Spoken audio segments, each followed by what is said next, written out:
You've been there, right? A beautiful ballroom, a really moving speech, and you write a check to a great cause. But then tax season rolls around, and suddenly the IRS feels like the Grinch trying to steal your charitable spirit. Okay, let's dive into this and figure out exactly what you can and can't deduct. So you bought that $500 ticket, but does that mean a $500 write-off? Well, spoiler alert, the answer is almost always a big no. And the reason why is what this is all about. To figure out your real deduction, we have to start with the one fundamental rule that governs all of these events.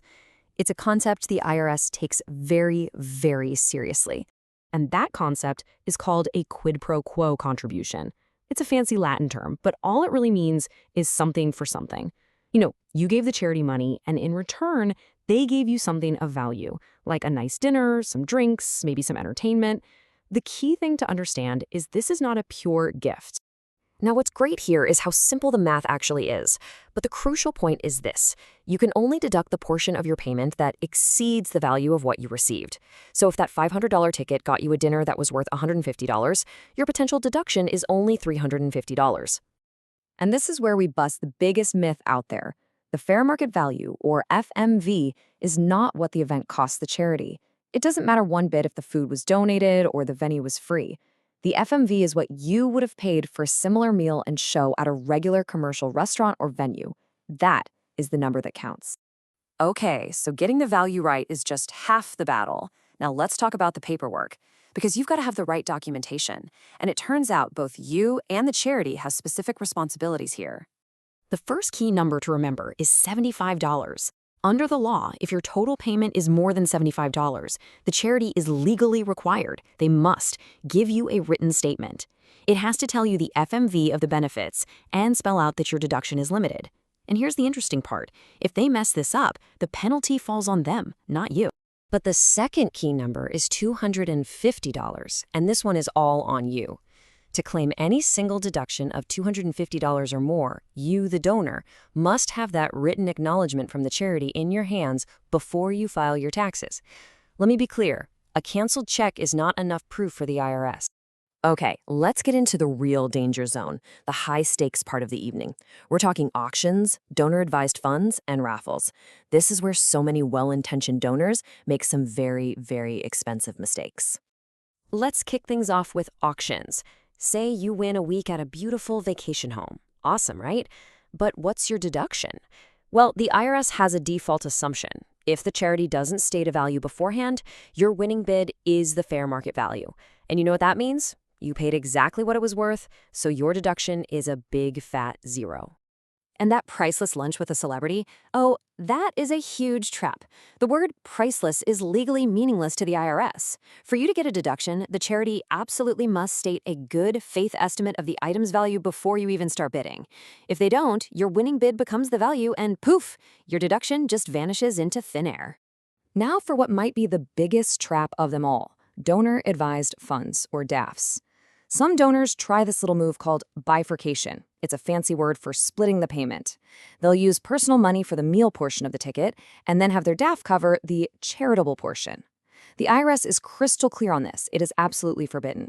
You cannot use a DAF to pay for any part of an event ticket if you receive a benefit. And believe me, the IRS backs this rule up with an absolute monster of a penalty. If you improperly use a DAF grant and get a benefit like a Gala ticket, you could face a penalty excise tax of, get this, 125% of the benefit's value. No, that is not a typo. You could pay more in penalties than the ticket was even worth. So, how can you use a DAF? Well, there are two main ways. One, you can use it to buy a table or tickets as a pure donation, but, and this is key, you have to explicitly decline the right to attend. Or two, you can use it for a paddle raise or fund a need during the event, since that's a pure contribution with no new benefit attached.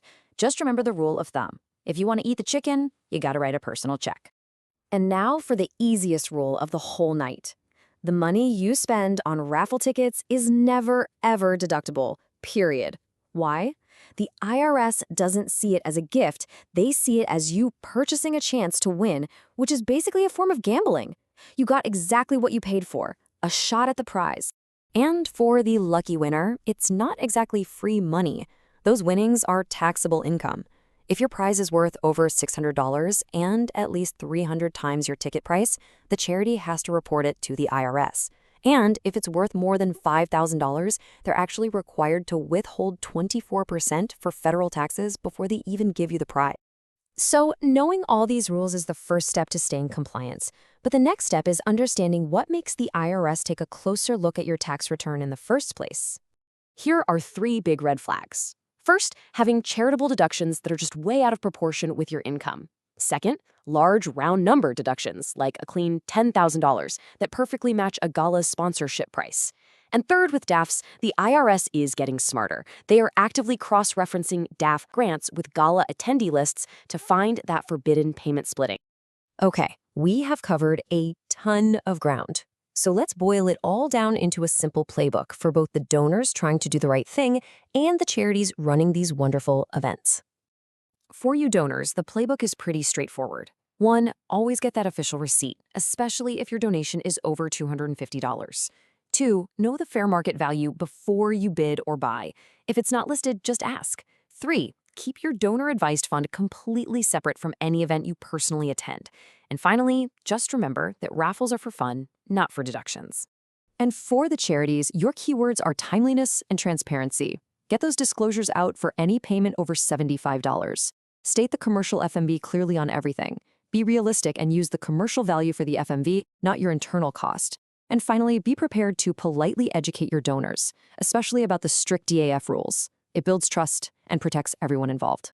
So, think about the last charity event you attended. Go look at that email receipt in your inbox. Does it list the fair market value of what you received? Does it properly separate your gift from your benefits? After everything we've just covered, you now know exactly what to look for.